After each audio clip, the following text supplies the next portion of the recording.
نایاب خان ایک مشہور سوشل میڈیا انفلوئنسر تھی۔ اس کے لاکھوں فالوورز تھے اور ہر نئی پوسٹ لمحوں میں وائرل ہو جاتی۔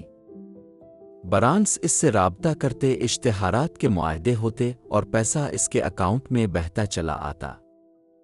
وہ ایک پرکشش، پراعتماد اور سوشل میڈیا کی دنیا کی ملکہ سمجھی جاتی تھی۔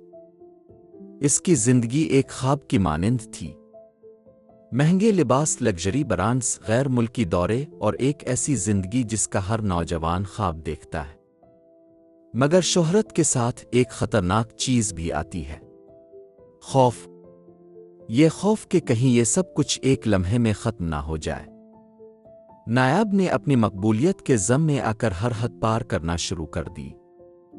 وہ چھوٹے انفلوئنسرز کو کمتر سمجھتی، برانڈز سے زیادہ پیسے بٹورنے کی کوشش کرتی اور اپنی نجی زندگی کو سوشل میڈیا پر اتنا دکھانے لگی کہ حقیقت اور دکھاوا ایک دوسرے میں گڈمڈ ہو گئے۔ پھر ایک دن نایاب نے ایک ایسی ویڈیو پوسٹ کی جو اس کی زندگی بدلنے والی تھی۔ یہ ایک مذاق کی ویڈیو تھی جس میں وہ ایک عام مزدور کا مذاق اڑا رہی تھی، اسے غریب اور ناکام قرار دے رہی تھی۔ یہ ویڈیو لمحوں میں وائرل ہو گئی، مگر اس بار مثبت انداز میں نہیں بلکہ منفی انداز میں۔ لوگوں نے نایاب پر شدید تنقید شروع کر دی۔ سوشل میڈیا پر اس کے خلاف مہم چلنے لگی۔ برانڈز نے اس سے معاہدے منسوخ کر دیے، اس کے فالوورز تیزی سے کم ہونے لگے اور جو لوگ کل تک اس کی تعریفیں کرتے تھے وہی آج اسے برا بھلا کہہ رہے تھے۔ ٹی وی چینلز اور نیوز ویب سائٹس نے اس کے اسکینڈل پر خبریں چلائیں اور لوگ اس کے ماضی کی ویڈیوز نکال کر دکھانے لگے کہ وہ ہمیشہ ہی غرور میں رہتی تھی۔ یہ تو پہلے دن سے ایسی تھی، دیکھو اس نے پہلے بھی کتنے لوگوں کا مذاق اڑایا تھا۔ ایسے لوگوں کو سوشل میڈیا پر نہیں ہونا چاہیے۔ نایاب کے خلاف نفرت کی ایک طوفانی لہر چل پڑی۔ چند ہی دنوں میں وہ نایاب خان جو لاکھوں کی مداح تھی، اکیلی ہو چکی تھی۔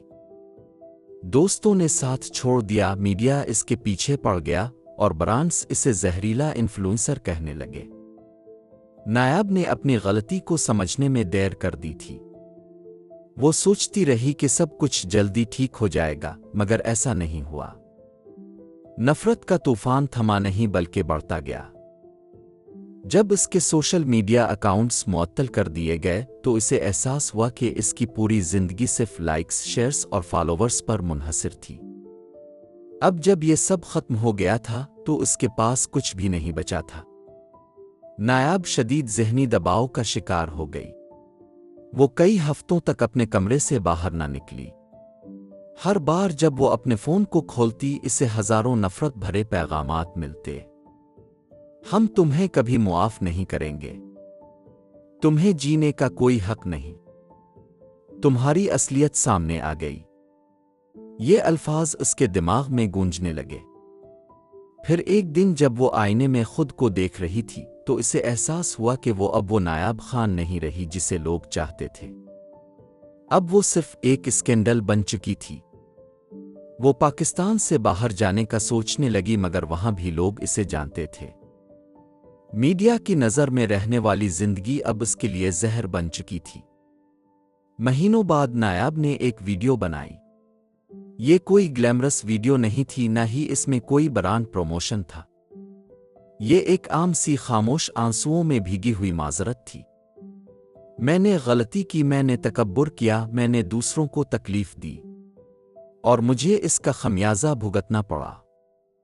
میں نہیں جانتی کہ اب مجھے معاف کریں گے یا نہیں، مگر میں اب ایک نئی شروعات کرنا چاہتی ہوں۔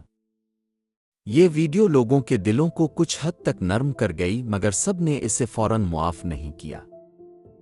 کچھ نے کہا کہ یہ صرف ہمدردی حاصل کرنے کی کوشش ہے، جبکہ کچھ نے کہا کہ ہر کسی کو دوسرا موقع ملنا چاہیے۔ نایاب نے فیصلہ کیا کہ وہ اب سوشل میڈیا کی چکا چوند دنیا سے دور رہے گی۔ وہ کسی برانڈ کے ساتھ کام کرنے کے بجائے سماجی خدمت میں لگ گئی۔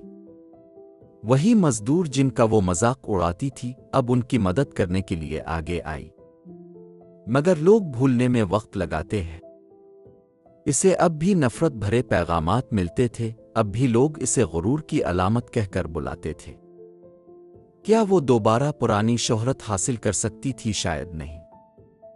کیا وہ ایک بہتر انسان بن سکتی تھی؟ شاید ہاں۔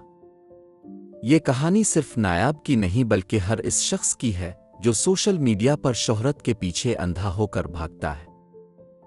فالوورز وقتی ہوتے ہیں مگر حقیقی عزت ہمیشہ رہتی ہے۔ سوشل میڈیا آپ کو اوپر لے جا سکتا ہے مگر ایک لمحے میں زمین پر بھی گرا سکتا ہے۔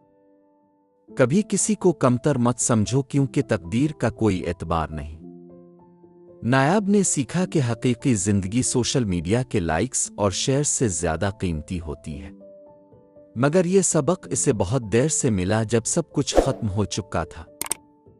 کیا آپ نے بھی کبھی سوشل میڈیا کے نشے میں کچھ ایسا کیا جو بعد میں پچھتاوا بن گیا؟ کمنٹس میں اپنی رائے کا اظہار کریں۔